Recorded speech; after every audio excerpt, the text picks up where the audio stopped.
Avatar. Nope, that one. The highest grossing movie of all time. Since its release, it's had a die-hard fan base obsessed with the alien world it created. You didn't say Avatar Last Airbender! Yet it's also been widely admonished as forgettable at best and terrible at worst. You've probably heard people praise it for its themes and visually impressive world, as well as heard people condemn it for its unmemorable characters and rehashed plot. These are surface-level critiques. I want to get to the heart of the matter. Let's get down to the nitty-gritty. I'll be analyzing dialogue, plot, characters, world building, themes, and more. I want to know the definitive truth. Does Avatar hold up to scrutiny? How strong is the script? Let's take a deep dive into James Cameron's Avatar and find out. FYI, I'm looking at the collector's extended cut, because I want to be thorough. We begin on future Earth. Our protagonist, Jake Sully, is an ex-Marine, paralyzed, and without the money to fix his spine. He's miserable because his life lacks meaning.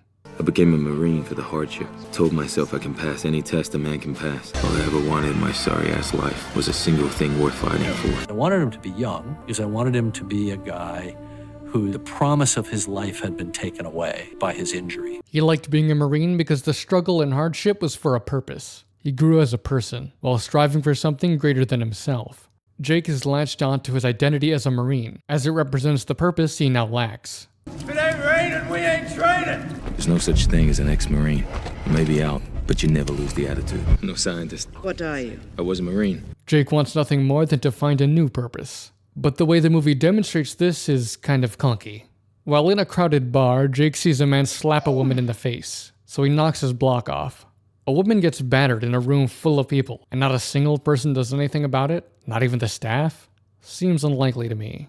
The movie needs to show us that Jake's looking for something to fight for. It also wants to show us that Jake's a good guy, because he doesn't like wife beaters. So brave. It needs to be a convenient injustice for Jake to fight, and it needs him to fight it solo. Thus, this ham-fisted scene is born. Jake gets kicked out for wailing on the guy. I guess the bar now cares about its patrons hitting each other. He learns that his twin brother Tommy is dead. He was a scientist for a company called the RDA, meant to travel to the alien moon Pandora. Because Jake is genetically identical to Tommy, he's uniquely suited to take his place. You can do something important. You can make a difference.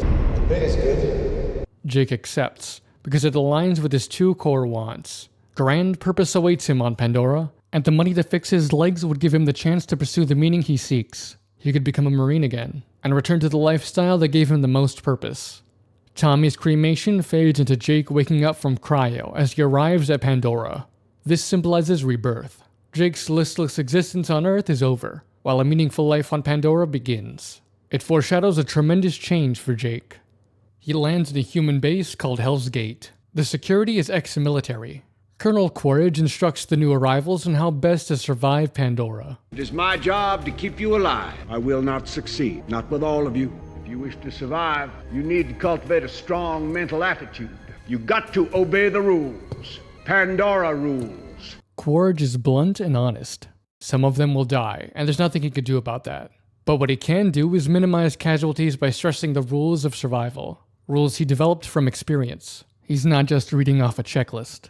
I come out here day one. Well, they can fix me up. But you know what? I kind of like it. Reminds me every day what's waiting out there. He seems to genuinely care about their lives, lamenting that some of them will surely die. There's a solemnness in his tone. He's not some heartless killing machine.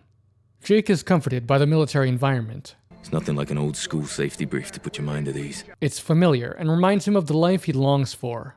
This explains why Jake is initially more inclined to trust Quaritch over the scientists. More on that later. Speaking of scientists, Jake meets Norm and Max, who are in the Avatar program. Avatars are artificial bodies they pilot to interact with Pandora and its indigenous, the Na'vi. Not me. Not thee. An avatar is created with a mixture of the pilot's DNA and Na'vi DNA. After getting introduced to his avatar, Jake records his first video log. And the concept is that every driver is matched to his own avatar, so that their nervous systems are in tune, or something. This isn't the first voiceover we've gotten from Jake, but it's the first one with an in-universe explanation, and it has a totally different delivery. I became a Marine for the hardship, to be hammered on the anvil of life. And the concept is that every driver is matched to his own avatar, so that their nervous systems are in tune, or something. This is potentially jarring for the audience. We go from an unexplained, professionally delivered narration to an explained, awkwardly delivered video log. Maybe the earlier narration is meant to be a recording from later in the movie, when Jake becomes more accustomed to making video logs. But why is he talking about his life story before the Avatar program? Who's he making these logs for at this point? I guess this is my last video log. I'm not gonna be coming back to this place. I think I know the reason for this contradiction. The movie relies heavily on Jake's narration to inform the audience about his character, the world, and the overarching themes, so it needs to include it from the start. At the same time, the video log framing device is needed for an important plot point later. Thus, both styles of narration are included, with nothing to bridge the gap. Honestly, most of this narration should have been cut. The movie relies on it as a crutch for clunky exposition, rather than better utilizing its dialogue and visuals to convey the same information. We meet Grace Augustine, the head of the Avatar program. As she comes out of a link with her avatar, she immediately starts complaining and making demands. This is evidently a common occurrence, as the people around her put up with it and try best to placate her. This lady is even searching for Grace's cigarettes before she asks for them. We get the sense that she's cold and short-tempered, right before the movie spells this out. Grace Augustine is a legend. Literally wrote the book on Pandoran botany. Well, that's because he likes plants better than people. Norm introduces himself. He's studied the Na'vi language for 5 years, and comes off as eager and invested in the program. It's the first solid bit of characterization we get for him, and it'll kind of be important for later. When Jake introduces himself, Grace isn't so receptive. I know who you are, and I don't need you. I need your brother, the PhD who trained for 3 years for this mission. Off the bat, the movie stresses that Grace is not a people person, yet she's nice enough to Norm. The same courtesy does not extend to Jake. The implication is that Grace is solely invested in her work on Pandora, so she has no patience for anyone that doesn't share her enthusiasm. Norm's a fellow scientist. Jake is not. And she can be surprisingly callous. I need your brother. He's dead. I know it's a big inconvenience for everyone. How much lab training have you had? Oh, no. Anyway. Later, we'll get more insight into why Grace is like this, and why she's so prickly towards Jake in particular.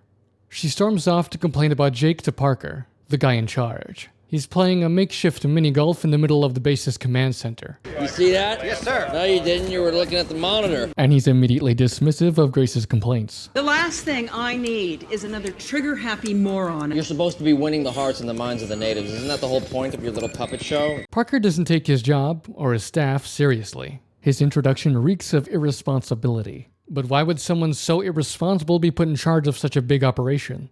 The RDA wants to make a profit. Wouldn't someone like Parker be a liability? This is the same company that hired Quaritch, who's no nonsense and clearly knows what he's doing. What's with the disparity? I'm not saying it's impossible for this to happen, but given how important Parker and Quaritch's roles are in progressing the plot, an explanation, even a throwaway line, to explain this would have been appreciated. It's not like it's nepotism or anything. In response to Grace's complaints, he says, You're supposed to be winning the hearts and the minds of the natives. You look like them and you talk like them and they'll start trusting us. We build them a school, we teach them English, but after what? How many years? Relations with the indigenous are only getting worse. This is why we're here, unobtainium, because this little gray rock sells for 20 million a kilo. Now those savages are threatening our whole operation. We're on the brink of war and you're supposed to be finding a diplomatic solution. That's some clunky ass exposition. Grace has been with the Avatar program for more than a decade. I put 10 years of my life into that school. Yet Parker feels the need to explain the basics of their mission to the head of the program. This is done for the benefit of the audience. But isn't there a better and more obvious way to do this? You could have had Parker explain this to Jake, since he's the new guy. Also, Parker's spiel doesn't address anything she said. Grace says Jake will make it harder to win over the Na'vi. Parker replies that it's her job to win over the Na'vi. He doesn't make a case for why Jake should stay on the team, and Grace doesn't push the issue any further. The movie then proceeds as if this was at all resolved. Jake links up and pilots his avatar for the first time. It's surreal, to experience the world through this foreign body. And what excites him most is regaining the use of his legs. It gets him so excited that he hurries outside, ignoring important safety protocol in the process. You're not used to your avatar body. This is dangerous. This is great. Jake's a Marine and used to taking orders, but he'll break the rules if he feels passionate enough about something. This scene sows the seed of his disobedience that will blossom later.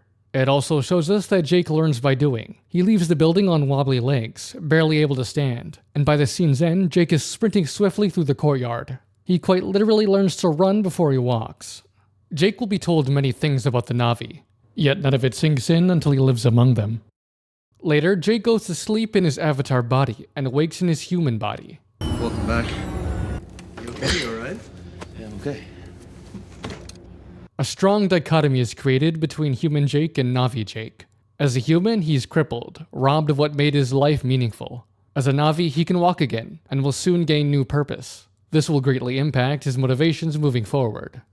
Jake meets Trudy, the pilot for their science missions. They get along well, likely because they're both soldiers, connecting on that shared experience. She's also, all around, a friendly person. He then speaks with Quaritch, and they get along too. You got some hard kids showing up in this neighborhood. Figured it's just another hellhole. Unlike Grace, Quaritch welcomes him with respect. Because of this, Jake is receptive to a special mission he offers. Learn these savages from the inside. I want you to gain their trust. I need to know how to force their cooperation or hammer them hard if they won't. Unlike the scientists, who want to negotiate with the Na'vi, Quaritch wants to force their cooperation, and needs Jake to act as a spy to do so. He offers, You get me what I need, I'll see to it you get your legs back when you rotate home. Given what we've seen of Quaritch thus far, the offer is likely genuine. He cares for his men, and has shown Jake nothing but respect. All about the respect. This gives Jake ample reason to agree. Can you do that for me, son? Hell yeah, sir. Since they're both military, Jake is already inclined to trust him, and the promise of his legs is tempting indeed, so he goes for it. He'll work with the scientists, but report to Quaritch, working towards their secret goal. This scene portrays Quaritch as a stereotypical soldier man. He says things like, Limp dick science majors. Learn these savages. Science pukes. The scene starts with him lifting weights and complaining that low gravity will make you soft, because he's tough. You're not that guy. Okay. Yeah? Are you? Absolutely. Quaritch is, indeed, that guy. He seems to value strength above all. This low gravity will make you soft. 3 tours Nigeria, not a scratch. I come out here, day 1. Well, they can fix me up. But you know what? I kind of like it. Reminds me every day what's waiting out there. We also see this in how he talks about the scientists. The Avatar program is a bad joke. Limp dick science majors. You walk like one of her science pukes. You quack like one, but you report to me. Quaritch cares about his men, but only his men. As head of security for the RDA, he views the Na'vi as a hostile enemy to destroy, and nothing more. With these two traits, we have a tough man that takes care of his own, looking down on the weak and crushing his enemies. So far, he's shaping up to be a well-rounded character. Trudy flies the scientists into the forest. Jake, Norm, and Grace go in their Na'vi bodies to get some samples. They stop at an abandoned school for supplies. It was used to teach English to the Na'vi, but it's now just storage. When Jake asks about the bullet holes, Grace doesn't answer, hinting at something that will be explored later. They continue into the forest. Grace and Norm take some readings, while Jake scopes out the area.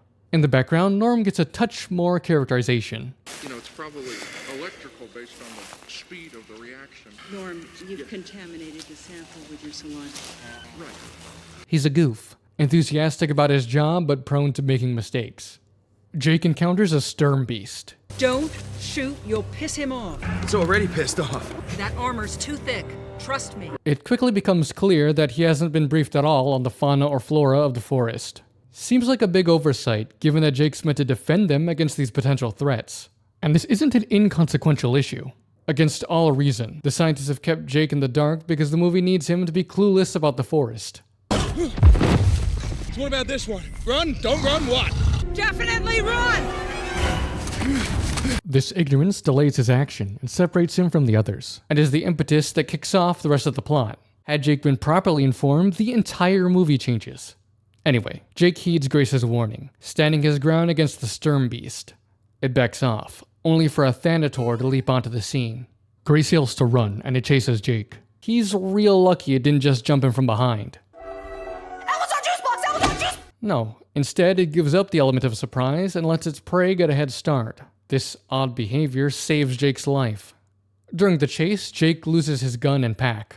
He finally escapes by leaping off the side of a waterfall where it can't follow, but he's now lost in the forest.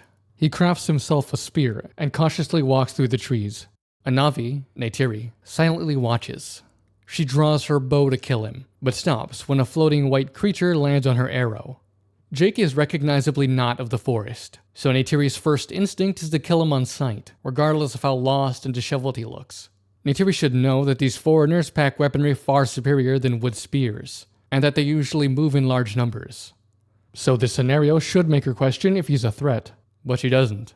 Because of her prejudice, she'd rather shoot first and ask questions later.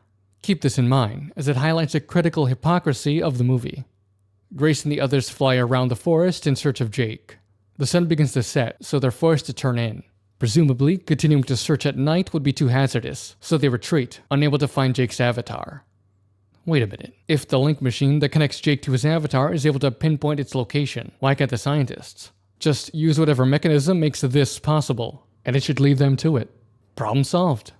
Except the movie needs this problem to remain unsolved, so the plot can progress. Thus, bullshit. As night descends, Jake makes a torch to go with his spear, showing off his ingenuity. And it's just in time as he's besieged by viper wolves on all sides. He's overwhelmed when Neytiri leaps to the rescue. She scares off the viper wolves before putting out his torch, revealing the bioluminescent splendor to an awestruck Jake. It seems the glare of the torch blinded him to the forest's natural light. There's something there thematically. The torch is a survival no-brainer on Earth, but on Pandora it's a hindrance. To adapt to this new environment, Jake must set aside his preconceptions. Pandora has its own rules. You got to obey the rules. Pandora rules. I have a slight criticism though. When Jake was making his torch, it was already dark enough to see the bioluminescence. Yet there was nothing. The rules of the world were temporarily suspended to make this moment work. The movie shows that it's willing to cheat to deliver its payoffs. There are more problematic examples of this to come. Jake tries to thank Neytiri for saving him, but she snaps at him. Well, this is your fault. They did not need to die. They attacked me. How am I the bad guy? Your fault! You're like a baby, making noise, don't know what to do. If I'm such a baby, why don't you breastfeed me? What the fuck? Apparently, Jake is guilty of making noise, thus bringing the viper wolf attack on himself. Jake's crime is being ignorant. Ignorant! You're being ignorant! Seems unfair to me. The Na'vi refused to teach them the ways of the forest, so he couldn't have possibly known what to do in that situation. If you love your little forest friends, why not let them just kill my ass? You have a strong heart. No fear. This isn't the first time the movies describe Jake like this. You got some hard kids showing up in this neighborhood. Neytiri and Quaritch are impressed by Jake's bravery. But both instances have a fatal flaw. First off, Neytiri claims Jake has no fear, but he looks pretty afraid to me at the start of this encounter. Let's give the movie the benefit of the doubt. Let's just say he has no fear. We still have a problem. Both characters and the movie overlook one crucial fact. This isn't Jake's real body. He's not afraid, because his life isn't really in danger. As for Quaritch's claim, you got some hard kids showing up in this neighborhood. Figured it's just another hellhole. Based on this and his interaction with the Sternbeast, I can only conclude that Jake knows near nothing about Pandora. He signed up for this mission without understanding the risks, and he was thrown onto the field without proper briefing, so he doesn't realize the magnitude of the danger. Yet the movie portrays this as courageous on Jake's part. Courage isn't just a matter of not being frightened. It's being afraid and doing what you have to do anyway. Jake wasn't afraid because he was ignorant, and because his life wasn't in danger. Therefore, I don't think his actions can be considered brave. The movie wants to portray Jake as exceptional in this way, to make it meaningful that it's him going on this journey as opposed to any other character. It also gives Neytiri something to latch onto, even as their relationship begins on rocky terms. There's something about him she likes. But 6 Ways to Sunday, the movies bunk this up. When Neytiri departs, Jake follows. Sky people cannot learn you do not see. Then teach me how to see. I'd like to remind everyone what Jake's motivations are here. He's not asking to be taught out of a genuine desire to learn. Rather, he's obeying Quaritch's orders, trying to gather intel on the Na'vi so they can force their cooperation or hammer them hard if they won't. This will be important for how his character develops. Neytiri tells Jake to get fucked, but changes her mind after dozens of these floating white creatures surround him. Seeds of the sacred tree, very pure spirits. Later, we'll be introduced to the Tree of Souls, which the Na'vi use to communicate with their goddess, Eywa. These spirits are born of that tree and act on Eywa's will. When one of them appeared as she was about to attack Jake, she took it as a sign that his life should be spared. This might also explain why she saved him from the viper wolves. In this case, she believes it to be Eywa expressing that Jake is important and should be brought back to the clan. We'll delve more into this and its implications later. Just keep in mind that everything that happens from here on out is the result of a literal god's influence. Jake and Neytiri are intercepted by a Na'vi named Tsute. Outsiders like Jake aren't allowed here, but Neytiri convinces him that he should be brought to Home Tree, where the clan lives. Jake meets Neytiri's father, the chief. My father is deciding whether to kill you. Bro, what are you talking about, man? A beat-up, unarmed stranger is brought before them, and they consider executing him on the spot? What's his crime? Trespassing? He was given permission by Neytiri, and he didn't know outsiders were forbidden. Maybe his crime is simply existing. Neytiri was planning on killing him without warning. I know the RDA have done some bad shit, but I think it's unreasonable to kill all outsiders on sight, even if they're not a threat. It's kind of a dick move, but it's never acknowledged as such by the movie. It's even treated as kind of comedic. My father is deciding whether to kill you. Father. What they could do is order trespassers to leave and otherwise be killed. And it's a legal powerhouse to put at the entrance of your property. This saves the lives of those that genuinely mean no harm. Wouldn't that be the noble thing to do? Jake then meets Neytiri's mother. She is Sakik, the one who interprets the will of Eywa. She tastes Jake's blood, but we never find out why. I guess it's just a cool witch doctor thing the movie wanted to throw in. I've got full-blown AIDS. I'm riddled with it. Based on how the Na'vi refer to the avatars, they have a vague idea on how they work. What's he saying? But the implications of this are never explored. Imagine how the Na'vi would view the humans and their avatars given their cultural and religious perspective. The most we get are a couple references to them being demons.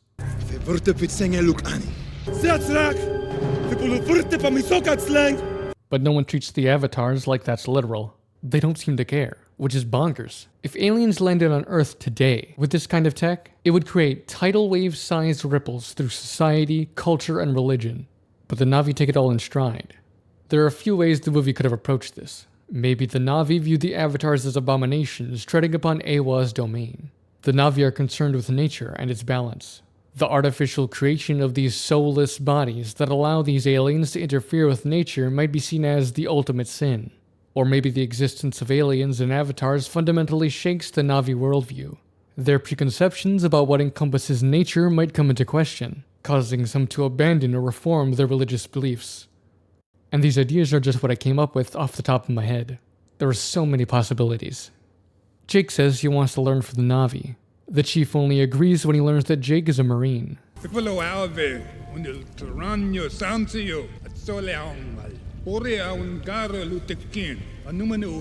agreed that Neytiri will show Jake the ways of their clan, while they learn more about him. Until now, all avatars were piloted by scientists. Jake, a Marine, got an avatar by happenstance, allowing the story to develop in this way. Once more, Jake's unique background is significant for the story.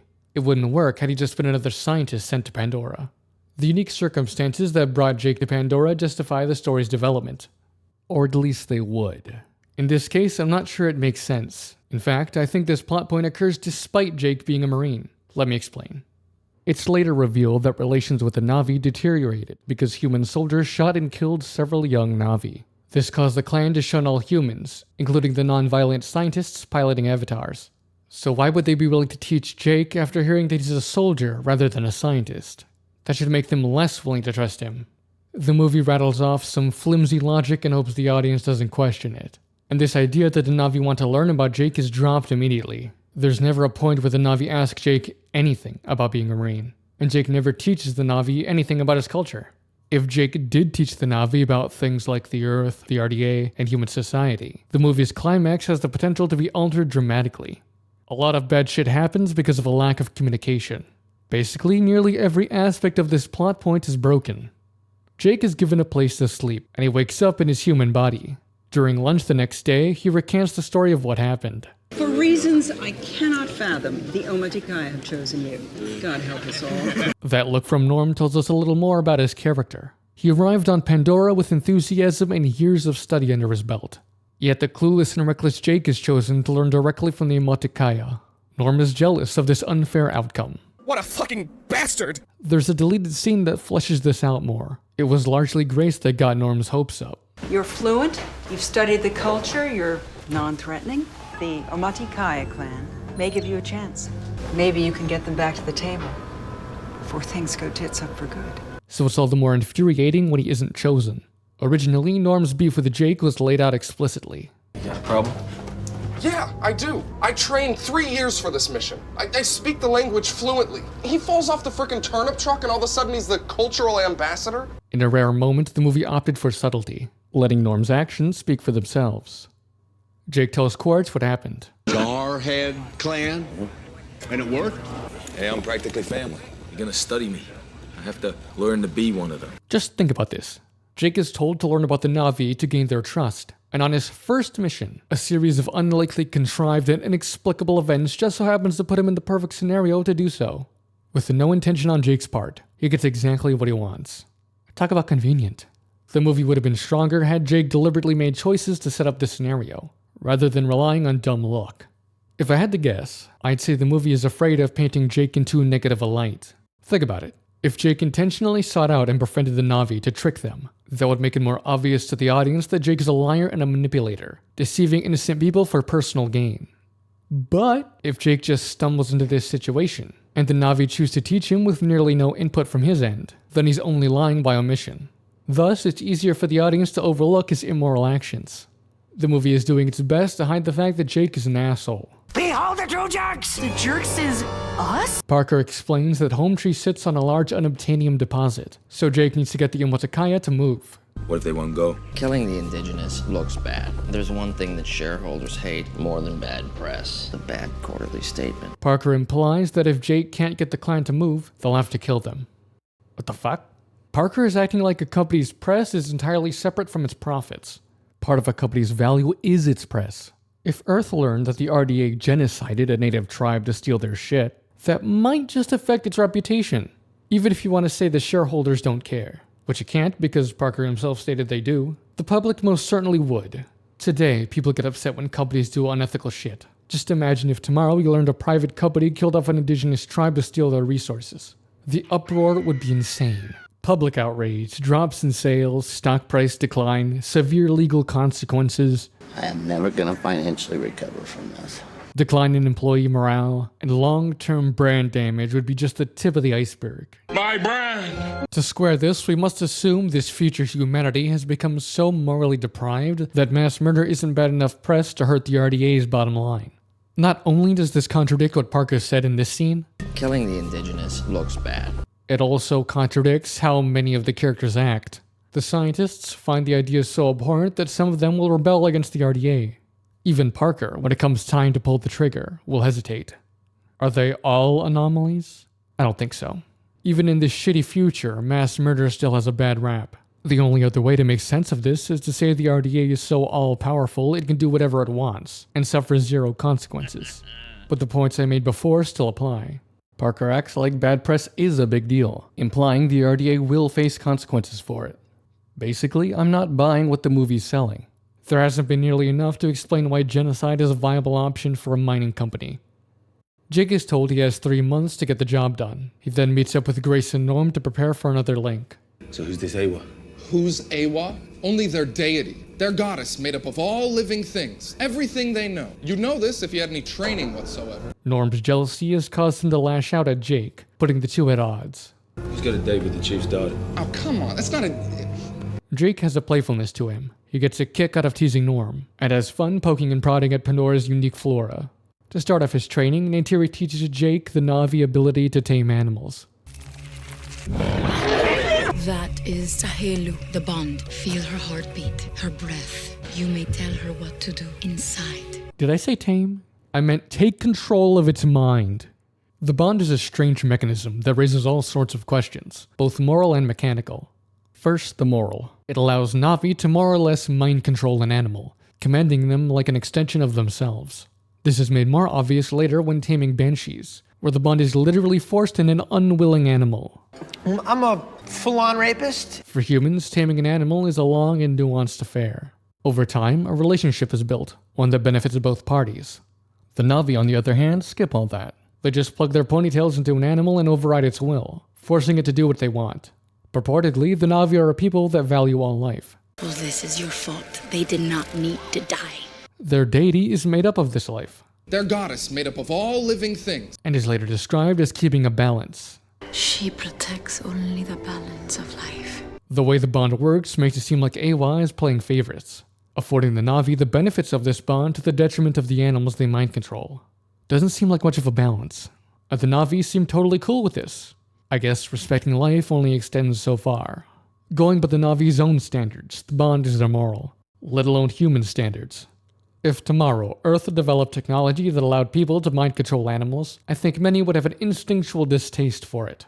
But to the Na'vi, this is just another Tuesday. Or should I say, Tuesday. The bond raises questions mechanically as well. Like, what is the primary purpose of these ponytails? Aside from one shot of a dire horse touching some grass, they're never used by any creature other than the Na'vi. And since these animals don't seem to be intelligent, they wouldn't be able to use their ponytails in the same way the Na'vi do.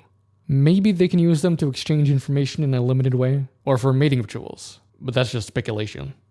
As it stands, the ponytail seems to solely exist for the Na'vi's benefit, which is a strange evolutionary adaptation for every animal on Pandora to have. Their existence feels more like a convenient tool and plot device, rather than a natural part of the world. And I think that significantly harms the story and the world building. Jake informs Quaritch and the others of Home Tree's layout. We see Max listening in. Will you close the fucking doors? And in the next scene, Grace says they're moving to a remote location.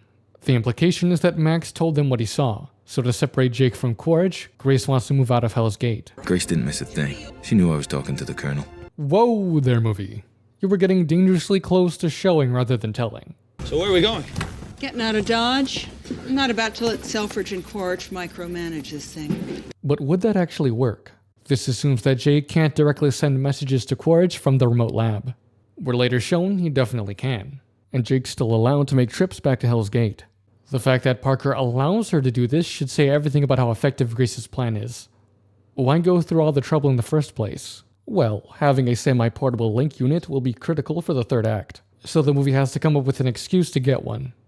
Trudy flies them to the floating Hallelujah Mountains. They fly now! They fly now? They fly now! They enter the Flux Vortex, which renders the aircraft's navigation useless, forcing them to rely on sight. More setup for later. We get a classic training montage as Jake learns from Neytiri.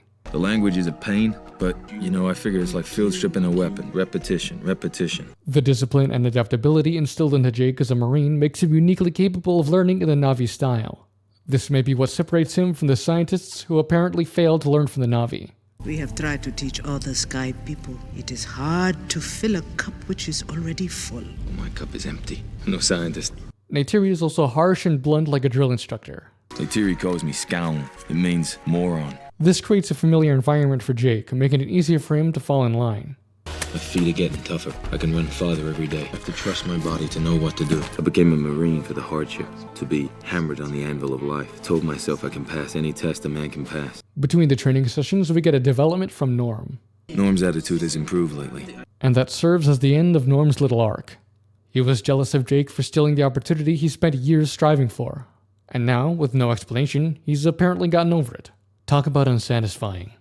There's a deleted scene that adds more context. Norm's attitude has improved lately. To be honest, that's still lame. He got some nookie from Trudy so he doesn't care anymore? That's not how it works. That's not how any of this works. Moving on. I talked Moat into letting Grace into the village. How?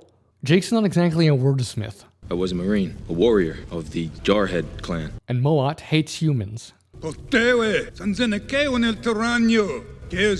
he saying? My father is deciding whether to kill you. So how did Jake convince him to let Grace into Home Tree?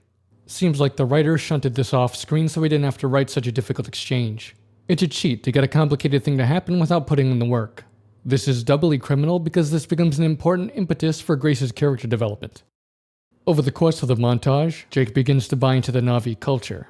He starts by saying, She's always going on about the flow of energy, the spirits of animals. Really hope this tree hugger crap isn't on the final. But ends by saying, Trying to understand this deep connection that people have to the forest. A network of energy that flows through all living things. All energy is only borrowed, and one day you have to give it back. He's become personally invested in the Omaticaya. It starts with the physical, then extends to the spiritual, and even delves into the interpersonal with the development of his relationship with Neytiri. At first, Neytiri is only cold and harsh with Jake, but during his training, she starts to warm up to him. The more invested Jake becomes, the more distorted his view of reality becomes. You were in 16 hours today. You're still losing weight.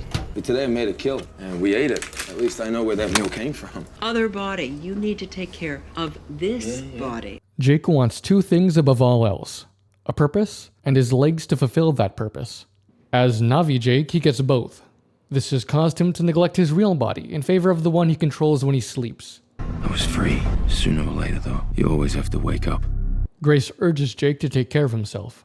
As your boss, and as someone who might even consider being a friend someday, take some downtime. The movie has this annoying habit of showing you something, sometimes subtly, and then having a character declare what just happened. We've been shown that Grace is warmed up to Jake, but the movie doesn't trust the audience to get it. We're dum-dums that need our hands held through these simple developments. On the topic of Grace, she's become friendlier to Jake since he reintroduced her to the clan. I can imagine she's grateful, despite his conspiring with Quaritch. You might even view this as a character flaw. She's so hung up on being with her students again, she's turned a blind eye to a potential danger coming their way. Jake asks about the school again. As a demonstration of the relationship's growth, she answers this time. Neytiri's sister, along with some other Na'vi, set fire to RDA bulldozers. They sought refuge at the school, thinking Grace could protect them. Soldiers arrived and opened fire, killing Neytiri's sister. In the fallout of the incident, the Na'vi stopped coming to the school. Wouldn't the RDA be in hot water should word of this incident get out?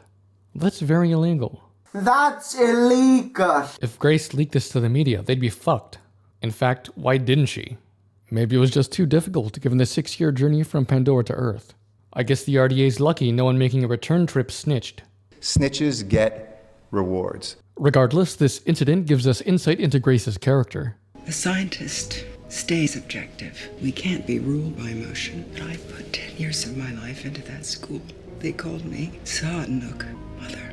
That kind of pain reaches back through the link. This explains how Grace became such a cold person, and why she was antagonistic towards Jake. The last thing I need is another trigger-happy moron. And this also explains why she's warmed up to Jake. He reintroduced her to the Na'vi, to her students, and she's grateful for that.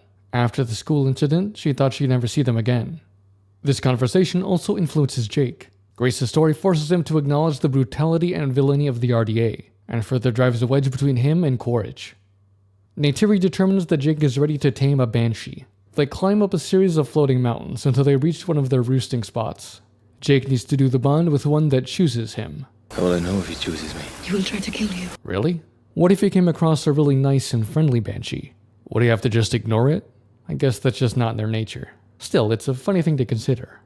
After a tussle, Jake successfully mind rapes a banshee. I need an adult. I am an adult. He and Neytiri celebrate, flying side by side through the sky. This was a walk in the park compared to the dire horse. Why is the more hostile and volatile animal easier to tame than the friendly, sociable one?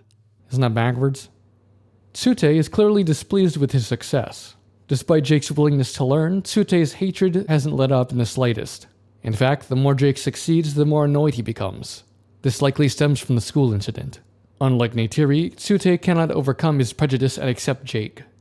They fly over the Tree of Souls, the Omatikaya's most sacred place. There is something really interesting going on in there biologically. I would die to get samples. Sometimes foreshadowing is relatively obvious. One day during a flight, a large red banshee attacks them.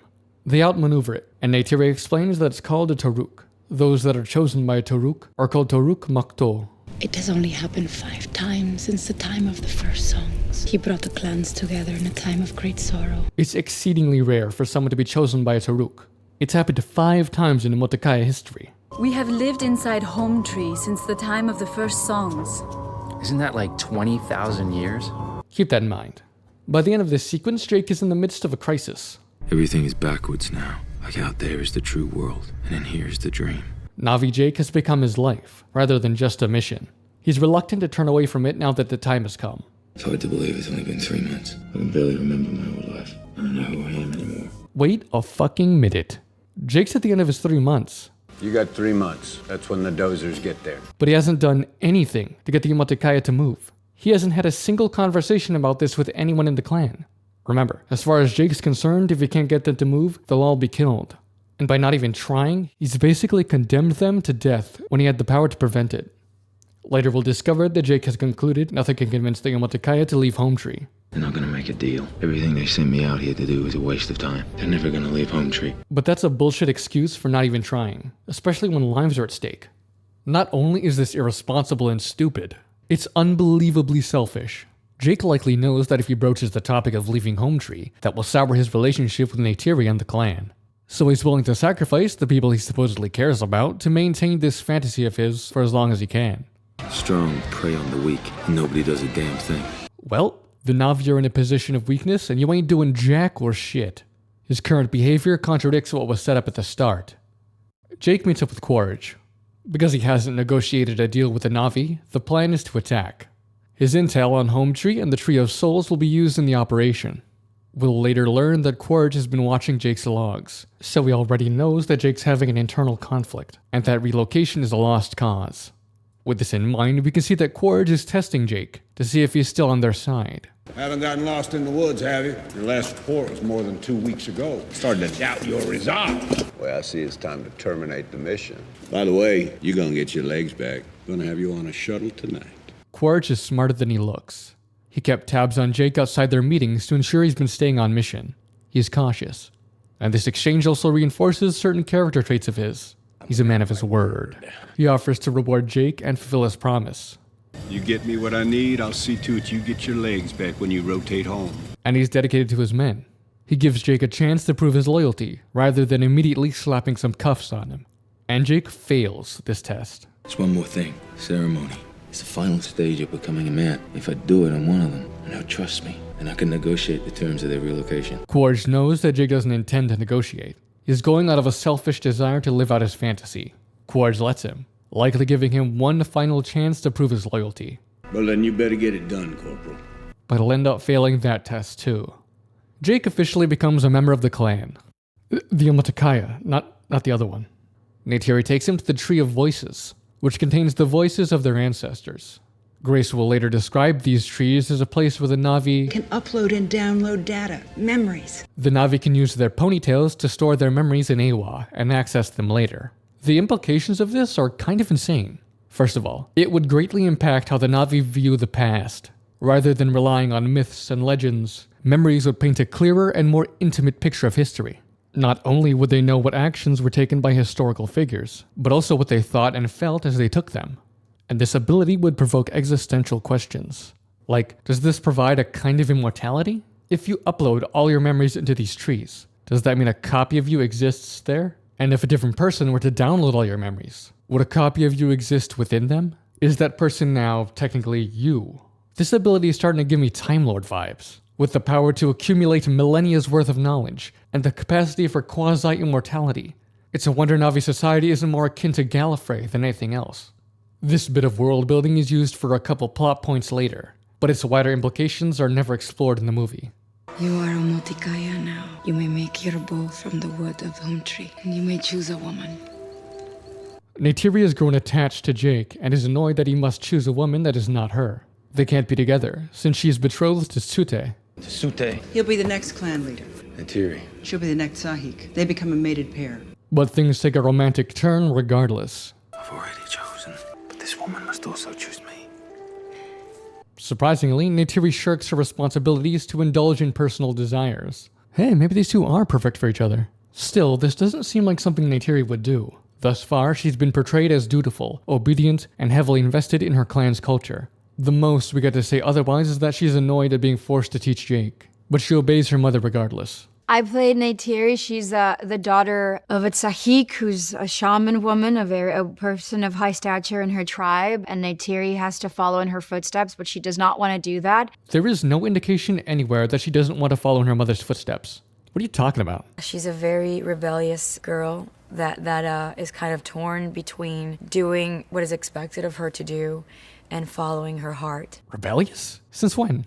Before this, she never did anything outside the bounds of what was expected of her. What is something you know about Neytiri that no one else knows? She's very shy, and when she doesn't feel comfortable in a situation, she retaliates with physical aggression, and she's filled with self-doubt. And it's not until she meets Jake that she gains whatever confidence she had lost when the humans invaded her planet. Is that what's happening?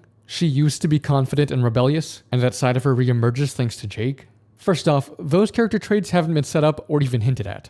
Second off, why is Jake the catalyst for her change? She's a very rebellious girl that is kind of torn between doing what is expected of her to do and following her heart. What do you mean torn? It takes almost no provocation on Jake's part, and Neytiri jumps at the chance to shirk her duties and hop on that diggy. I could see this working if, throughout the movie, Jake encouraged Neytiri to do reckless things that weren't permitted by the clan, causing her to become more confident and rebellious over time. But that doesn't happen. It's like a light switch. Just go click. It's a cool little Mormon trick. I don't know what the hell is always talking about. On the topic of romance, Jake and Neytiri have a pretty weak one.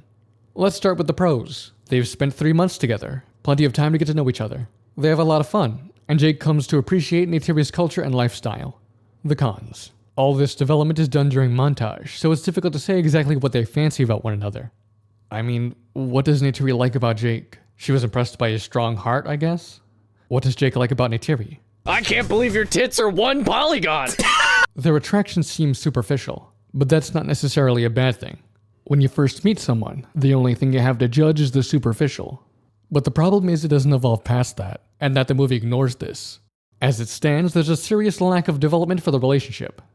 Jake and Neytiri put their ponytails together, connecting their minds for some freaky mind sex, along with physical sex. Hold the phone. Would this allow Neytiri to see Jake's thoughts and memories? Would be kind of awkward to find out he's betrayed her and her people mid-thrust. Afterwards, Jake finally gains some self-awareness. I'm with you now, Jake. We are mated for life. What the hell are you doing, Jake? But it's too late. His time is up, and he hasn't negotiated once with the Imotakaya. He's just fucked over the entire clan, especially Neytiri. She defied her duties and became mated with him for life, not knowing he was about to bounce. Bye, bitch! The next morning, Neytiri wakes to bulldozers crashing through the trees. She tries to rouse Jake, but he hasn't linked yet. When he finally does, he tries to stop the dozers. Since they're operated remotely, he climbs onto one and smashes its cameras. Soldiers start to shoot, so Jake and Neytiri flee. Tsute arrives to witness the destruction. Both he and Neytiri are horrified. Quarge, being the smart cookie he is, recognizes Na'vi Jake, and immediately sets off for the remote lab. Because this is basically a foreign invasion, the clan prepares for war. When Jake and Neytiri show up, Tsute sees their lewd hand-holding and figures out they fucked. He's predictably pissed. This might lead some to think Tsute has feelings for Neytiri, but I don't think so. Tsute is pissed because she disrespected the clan by shirking her responsibilities as the future Tsahik. He also hates Jake and the humans, now more than ever. Neytiri choosing him of all people is salt in the wound. There are some cut lines that add clarity.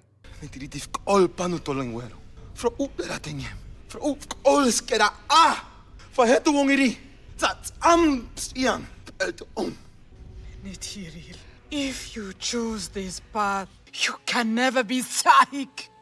Your life will be wasted. Damn! Jake warns Tsute not to attack the humans because they can't win, but he won't listen. After a quick tussle, Jake gets everyone to calm down for a sec. He's about to speak when his link is cut short and he wakes up in his human body. Quarge takes Grace, Norm, and Jake back to Hell's Gate. You let me down, son. You find yourself some local tail, and you just completely forget what team you're playing for? That's surprisingly accurate. Grace explains why destroying those trees have severely damaged human-Na'vi relations. There's some kind of electrochemical communication between the roots of the trees. It's a global network, and the Na'vi can access it. They can upload and download data at sites like the one you just destroyed. What the hell have you people been smoking out there? They're just goddamn trees. That's a strange reaction. She lays out the scientific rationale behind this phenomenon, and he acts like she just said it's magic. Maybe Parker dismisses it because he just doesn't care. He's only concerned with profits. Except, wouldn't someone obsessed with profit consider the monetary value of this discovery? Why not have your scientists study and replicate this phenomenon? Sounds like a potentially lucrative innovation. At this point, Parker doesn't care about human-Na'vi relations anymore, and Quarge reveals one of Jake's video logs to explain why. They're not gonna give up their home. They're not gonna make a deal. Everything they sent me out here to do is a waste of time. They're never gonna leave Home Tree. This log led them to an obvious conclusion. Since a deal can't be made, I guess things get real simple. Wow, Jake is fucking stupid. Why would he record himself saying that? He basically admitted on camera that they have no choice but to kill the Na'vi to get what they want. Jake has found yet another way to screw over the Na'vi. Was he really dumb enough to think they'd never see these logs? Tsute leads the clan to war. They burn the bulldozers and kill soldiers in the process. Quaritch is sullen at the loss of his men. The typically laid-back Parker is stressed and anxious once people start to die. Jesus Christ. It's Jason Bourne. It's severe enough that Quaritch changes his approach when talking about their next move. I'll do it with minimal casualties to the indigenous. I'll drive them out with gas first. It'll be humane, more or less. He's observant. He can tell Parker's doubting what they're doing. To get his approval to move forward, he assures him that the deaths will be kept to a minimum. And it works. Alright, let's pull the trigger. It's a great scene that, for once, doesn't ruin its subtle storytelling by having a character bluntly explain what's happening. Meanwhile, They never even wanted us to succeed. They bulldozed a sacred site on purpose to trigger a response. They're just fabricating this war to get what they want. that's not quite true. They resorted to this underhanded tactic only because of Jake's log. Before, it seems like they would have accepted a peaceful resolution, so long as it got the Na'vi to cooperate. I need to know how to force their cooperation or hammer them hard if they won't. Find out what the blue monkeys want. It's only after Jake confirms the Omotikaya will never make a deal that they go on the attack. The idea that the RDA never wanted the scientists to succeed is especially silly when you realize the time and resources they've poured into their efforts. Which is why they offer me the gig, because I can link with Tommy's avatar, which is insanely expensive. But I put 10 years of my life into that school. Jake, more plainly, lays out the RDA's plan. This is how it's done. When people are sitting on shit that you want, you make them your enemy. And then you justify it and take it. He sounds like he's talking from experience. Did he do this kind of thing in the Marines? He only remembers his time in the military fondly. You'd think he'd have conflicted feelings if he was ordered to do heinous shit like this, especially considering how passionate he is about it. Or was he totally cool with it at the time, and only cares now because he's personally invested, or seen the error of his ways? If so, that would definitely be worth exploring. Otherwise, Jake comes off as a hypocrite. If you're enjoying the video so far, consider leaving a like. If you want to support me, there's Super Thanks and Patreon. Now back to the video. Trudy tells them the RDA is going to attack Hometree. Grace and Jake try to talk Parker out of it. There are families in there. They're children, babies. Are you going to kill children? You don't want that kind of blood in your hands. Believe me. Parker agrees to give them one last chance to resolve things peacefully. And that makes sense. He's already uneasy at the prospect of more death. With these two grilling him on the topic, his conscience beats out his greed. Despite how casually he talked about killing the Na'vi before, when push comes to shove, he desperately wants to avoid it. Jake and Grace link with their avatars and warn the clan that the RDA is coming to destroy Hometree. But they sent me here to learn your ways, so one day I could bring this message and then you would believe it. Was it his plan to wait until the last minute to tell them this? I'm gonna be honest with you. I'm kind of retarded. If you spend all your time getting trained by them, learning their secrets and earning their friendship, only to reveal your true intentions at the end, you obviously look like a liar who's betrayed their trust. And that's exactly what happens. What are you saying, Jake? You knew this would happen? Yes. Look, at first it was just orders. And then everything changed. I fell in love with the forest, and with the Kaya people, and with you. I trusted you! You will never be one of the people! From Neytiri's perspective, Jake's proclamation of love must seem pretty insincere. If you loved them so much, why did you wait until the 11th hour to warn them the RDA was coming to massacre them? Gotta admit, I'm not feeling sorry for him. Let me play a sad song for you on the world's smallest violin. Jake and Grace are taken prisoner as the clan prepares to face the RDA. The humans arrive in their military airships and fire gas canisters into Hometree. The Na'vi loose arrows in return, but they bounce off their windshields. Useless. The ships fire missiles. Hometree bursts into flames and the Na'vi are forced to flee. Really, pretty much right at the inception of Avatar, it was going to be an environmentally themed film. Really? I couldn't tell. Neytiri and Jake exchange a look before she leaves him for dead. Cold, but understandable.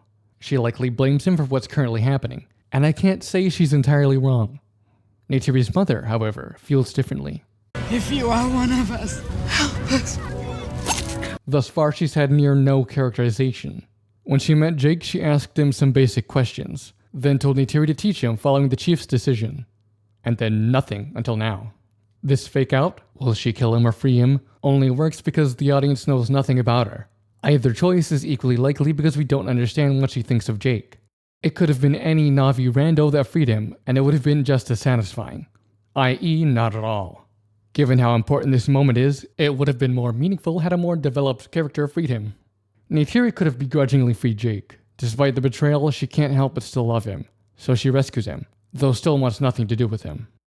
When the ships are ordered to fire more missiles, Trudy says, "Screw this," What the hell are you doing? I didn't sign up for this shit. and flies off. This, along with her earlier warning to Jake and Grace, paints Trudy as sympathetic to the Na'vi, and someone with a strong moral backbone. Although I do wonder why she's the only soldier with a functioning conscience.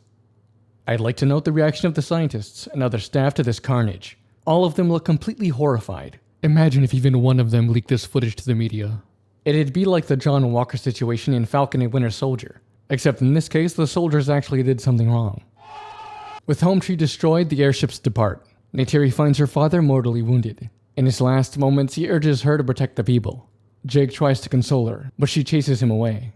Neytiri shirked her responsibilities before, but she won't do it again. Parker pulls the plug on their links. Grace, Norm, and Jake are locked up, probably to prevent any more interference. All hope seems lost when Trudy comes to the rescue. She knocks out the guard and breaks them out with Max's help. We've seen both these characters rebel against the RDA in their own ways throughout the movie, so it only makes sense that they'd help Jake, Grace, and Norm. But wouldn't Quaritch be keeping an eye on Trudy? She was the only one that didn't fire on Home Tree, and one of his men was there to witness it. Quaritch has proven himself cautious and attentive. He should be looking out for Na'vi sympathizers, which would put Trudy on his radar. Jake tells Max to stay behind so they have someone on the inside, which makes sense. Wait, no it doesn't. Hell's Gate is almost certainly covered with cameras. Are we expected to believe not a one caught Max helping them escape? He should be screwed if he stays behind. The movie needs him at Hell's Gate to aid in the mutiny that was cut from the final edit. Oh, I guess this was pointless then. He does tell them about Quaritch's plan to attack the Tree of Souls, but that should have already been obvious to Jake since he gave Quaritch that intel in the first place. Quaritch catches them stealing an airship. He doesn't waste time grabbing a mask. He just holds his breath, rushes into the Pandoran air, and fires. Again, the movie stresses Quaritch's ingenuity and resilience. He immediately recognized the small window of opportunity he had to stop them, so he forewent the mask in favor of getting some shots off. And it turns out those precious few seconds were worth it. Jake and the others get away, but Grace is hit. They pick up their lab and fly further into the flux vortex, where they can't be tracked. I'm gonna get you some help, Grace. I'm a scientist, remember. I don't believe in fairy tales. The people can help you. What does Jake expect the Na'vi to do? They're not exactly famous for their medical skills. Full-blown AIDS. Has he already assumed they can transfer Grace's consciousness into her avatar? But why would he, considering his extremely limited understanding of the science? My cup is empty. Trust me, I'm no scientist. They land the lab, and Jake prepares to link up. Norm reminds him that Tsute is now chief, and he won't let them anywhere near the Tree of Souls, where the clan is relocated. Jake summons his Banshee and takes to the sky. He finds the Turuk. Historically, the riders of these Banshee united the clans during trying times, so Jake figures it's his ticket back into the Motakaya. But wait, I thought they had to be chosen by a Banshee to tame it. My grandfather's grandfather was Toruk Makto. Toruk chose him. Suddenly, when it's convenient to the plot, being chosen no longer matters. Unless the movie's trying to suggest he was chosen earlier when it attacked him. How will I know if he chooses me? He will try to kill you. But that just further highlights how strange bonding with a Banshee is. Regardless, Jake has a plan. The way I had it figured, Turuk is the baddest cat in the sky. Nothing attacks him, so why would he ever look up? But that was just a theory. Common sense dictates that Jake can't be the first to try this, and there's no way jumping it from above is as easy as he makes it sound.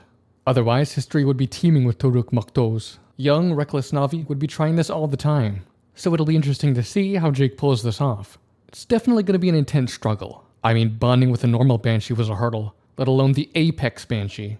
Jake arrives at the Tree of Souls atop the... What the fuck? They did it off-screen. An event so rare it's happened 5 times in Na'vi history. Jake's greatest feat. A plot point so crucial it irrevocably changes the course of events. Happens off-screen. You what? This has to be the laziest piece of writing in the whole movie. It's like the writer was too creatively bankrupt to think of how Jake was supposed to tame the Turuk, so he opted to cut away and rush past it, praying no one would notice. But we did. You might not have even noticed, but your brain did. This is a major issue. Becoming Turuk Makto is the catalyst for everything that happens in the third act. It allows Jake to return to the Motakaya. It allows him to lead the Na'vi. It allows him to gather support from nearby clans. And it allows him to force the humans off Pandora. Without this one event, the story progresses in a completely different direction. Skipping over this severely damages the movie. And more importantly, becoming Turuk Makto is used as a cheat around character growth. Tsu'te has a deep hatred of Jake and the humans. This prejudice was validated when he sold them down the river. Then, instead of atoning and proving he's trustworthy, Jake becomes Turuk Makto as a shortcut to everyone's faith and respect. Turuk Makto, I will fly with you. Neytiri was angry at Jake because he betrayed them. Instead of proving his loyalty and earning her forgiveness, he took advantage of a Na'vi legend to bypass all that. Turuk Makto was mighty. He brought the clans together in a time of great sorrow. All Na'vi people know the story. And the movie tries to recontextualize Neytiri's anger as fear. I was afraid, Jake, for my people. I'm not anymore. She didn't push him away because of fear. It was because he fucked them over, and outrage made her deaf to his excuses. All of this baggage is swept away by becoming Turuk Makto. He doesn't need to demonstrate a change in his character. He doesn't need to beg for forgiveness. And he doesn't need to make any meaningful sacrifices. He just shows up on a red dragon and suddenly everything is cool. Jake is accepted back into the clan and asks them to help Grace. Both Grace's human and Na'vi bodies are placed before the Tree of Souls. Good thing the clan brought her Na'vi body with them, given they saw her as a traitor and left her for dead at first. The Great Mother may choose to save all that she is in this body. How do they know this is possible? I can't imagine the Na'vi have tried this before, since avatars are a foreign concept to them. Did Eywa tell them she could do this? As far as we can tell, Eywa doesn't directly speak to anyone. And this process isn't necessarily intuitive given the rules established. We're told the Na'vi can use special trees to upload and download memories. At best, they could create a copy of Grace's memories inside her avatar, but the original Grace would still die as a human. It's easy to see why they didn't go that route. It brings up too many existential and moral questions. Like, if they perfectly copy Grace's memories into an avatar, is that still Grace? If they let the original Grace die in favor of this copy, have they really saved her? Or have they killed her off in favor of a clone? To avoid uncomfortable questions, the movie changes the rules. Suddenly, it's not uploading and downloading memories, it's transferring consciousness. Grace dies and the process fails. Despite their efforts coming to naught, this scene is still important. It establishes that this is something the Na'vi can do, even bending established rules to make it possible. It acts as setup for a future payoff, so that development doesn't feel like it comes out of nowhere. Jake then gives a rousing speech. We will show the Sky people that they cannot take whatever they want. This is our land! On the surface, this is just Jake hyping up the Na'vi for the upcoming fight. But if looked at through the lens of Jake's personal goals, we reach some interesting conclusions. In this moment, Jake is still being driven by his two core wants: a purpose to fight for, and the means to pursue that purpose. All I ever wanted in my sorry-ass life was a single thing worth fighting for. As a Na'vi of the Umotekaya, he's found just that.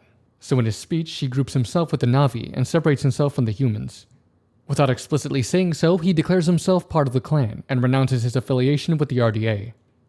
Jake and Neytiri travel to nearby clans to ask for help. All of them agree to join their fight. That's convenient.